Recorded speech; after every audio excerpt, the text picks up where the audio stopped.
Social media wonders. That's what this is, this meeting, because I had followed Mike Figliuolo, did I pronounce that right? You did.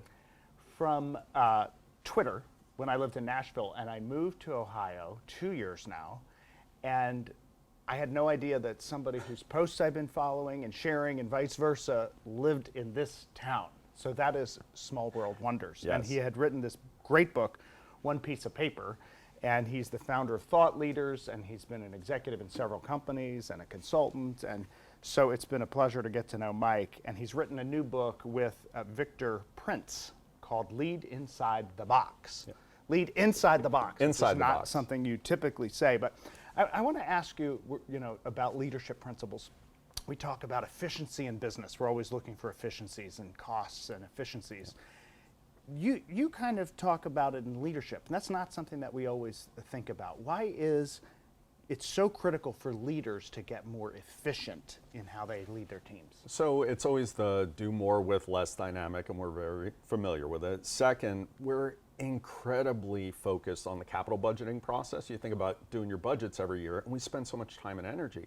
Well, the finite resources, your time as a leader. So what Victor and I looked at with this is said, can you be more thoughtful about how you're deliberately investing that time with your people rather than spreading it out? A good point. Well, you introduce a new matrix, and it's a new leadership matrix, 2x2 matrix. Tell us a little bit more about how that leadership matrix works. Sure. So on one axis, you have leadership capital invested, so your time and energy that you're putting into one member of your team that they're requiring of you, right?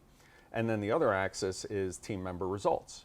So what you end up with is a matrix where for people you're putting a lot into but getting very little out of, we call them detractors, right? You're not getting a big return on your investment.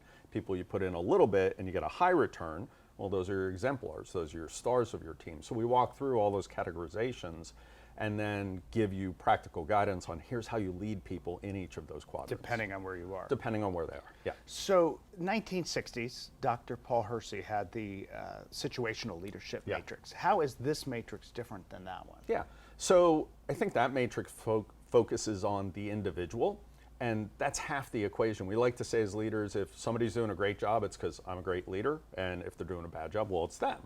And what we've said is, okay, there's two sides to this. There's the individual's behavior and their results, but you also have to look at how you're interacting with them as a leader, because that's going to drive their performance. And you've had good leaders and bad ones, and your performance was probably different depending on how that leader behaved. So by expanding it and adding the leader's behavior to the individuals, that's the biggest difference between our matrix and theirs. Well, your title, Lead Inside the Box, is interesting because you have this matrix, but you say it's not about putting people in boxes. Right.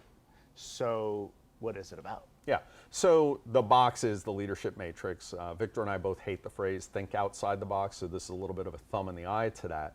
But it's about leading inside that box, wherever that person is, leading them to a place of better performance. So it's about not putting a person in a box, but saying, here's behavioral dynamics that are leading a person to be here, and how do we move them to a higher performing box? Well, how about you personally?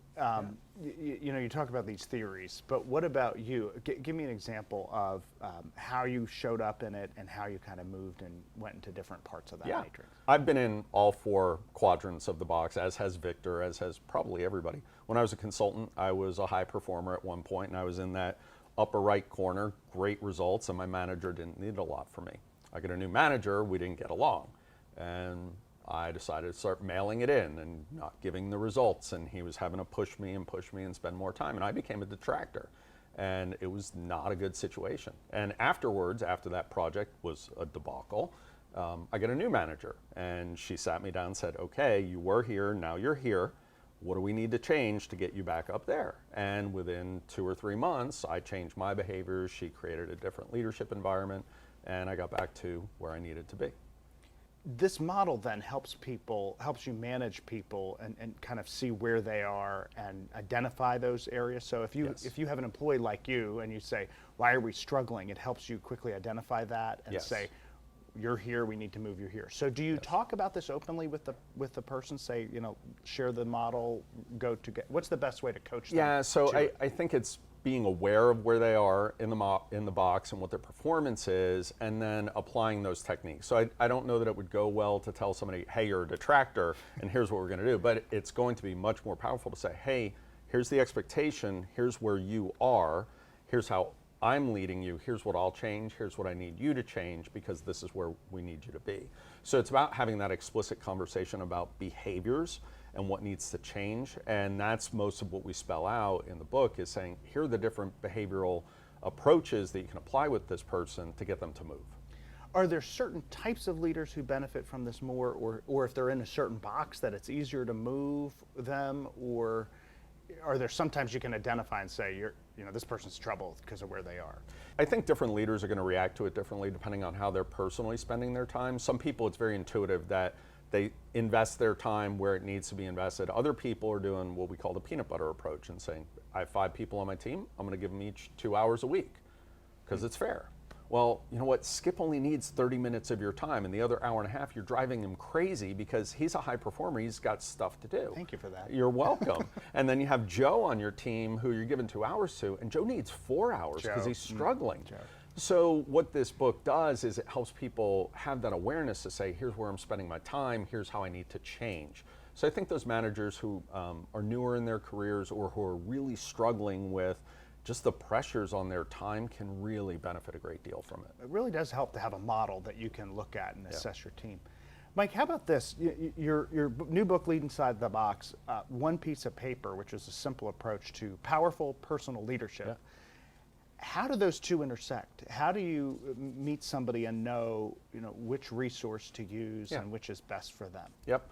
So one piece of paper is about articulating your personal leadership philosophy on one page, one piece of paper. And it's about telling your story, You write how you really lead. small. Yeah, no. It's about like 16 maxims, principles of behavior and conduct.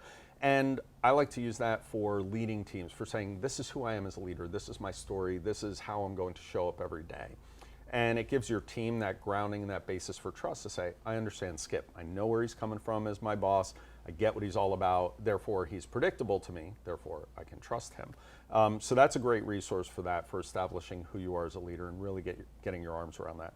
Lead Inside the Box is really great for, I have team members now that I'm trying to change their performance. So this is much more about how are you interacting with the members of your team, operationally, tactically, how are you assigning roles, responsibilities, and goals to get them to move to areas of better performance. Yeah, I really saw them interrelating in that way. Yeah, Kind of use that personal leadership and then take it to your team. Yes.